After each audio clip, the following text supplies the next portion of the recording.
আজ আন্তর্জাতিক শিশু শ্রম প্রতিরোধ দিবস উপলক্ষে উত্তর দিনাজপুর জেলার রায়গঞ্জ ব্লক অফিসে চাইল্ড ইন নিড ইনস্টিটিউটের উদ্যোগে এক সচেতনতামূলক কর্মশালার আয়োজন করা হয়।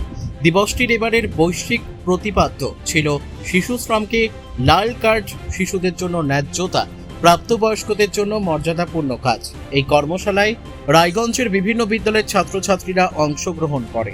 অনুষ্ঠানে শিশু শ্রমের কুফল, শিশুদের শিক্ষা ও সুরক্ষার অধিকার এবং শিশু শ্রম নির্মূলে সমাজের সকল স্তরের মানুষের ভূমিকা নিয়ে বিস্তারিত আলোচনা করা হয়।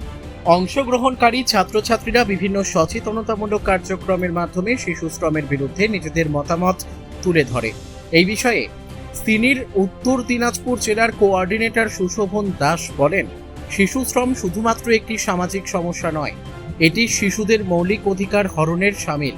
প্রতিটি শিশুর শিক্ষা, সুরক্ষা এবং সুন্দর শৈশব নিশ্চিত করা আমাদের সকলের দায়িত্ব। পরিবার, বিদ্যালয়, প্রশাসন ও সমাজ একযোগে কাজ করলেই শিশু শ্রমমুক্ত সমাজ গঠন সম্ভব। তিনি আরো বলেন, দারিদ্র্য, শিক্ষার অভাব এবং সামাজিক বৈষম্য শিশু শ্রম বৃদ্ধির অন্যতম কারণ। তাই সচেতনতা বৃদ্ধি এবং শিশুদের বিদ্যালয়মুখী করার পাশাপাশি পরিবারগুলির সামাজিক উন্নয়নের দিকেও গুরুত্ব দিতে হবে।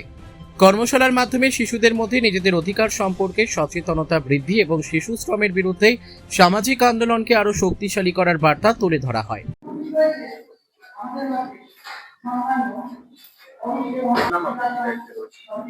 আমার নাম সুশোভন দাস। আমি সিনিয়র উত্তর দিনাজপুরের ইউনিট কোঅর্ডিনেটর হিসেবে কাজ করছি।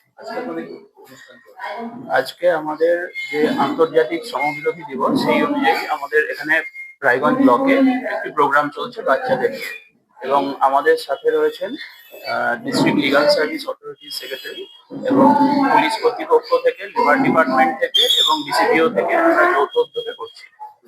মূলত আপনাদের বার্তা কি রয়েছে?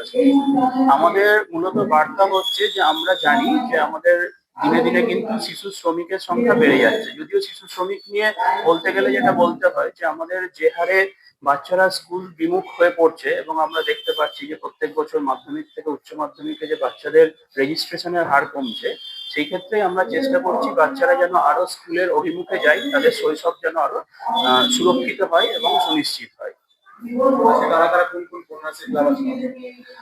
আজকে মূলত 4টি স্কুল থেকে কন্যাশ্রী ক্লাবের মেয়েরা অংশগ্রহণ করছে এবং তারা প্রত্যেকেই রায়গঞ্জ ব্লকের।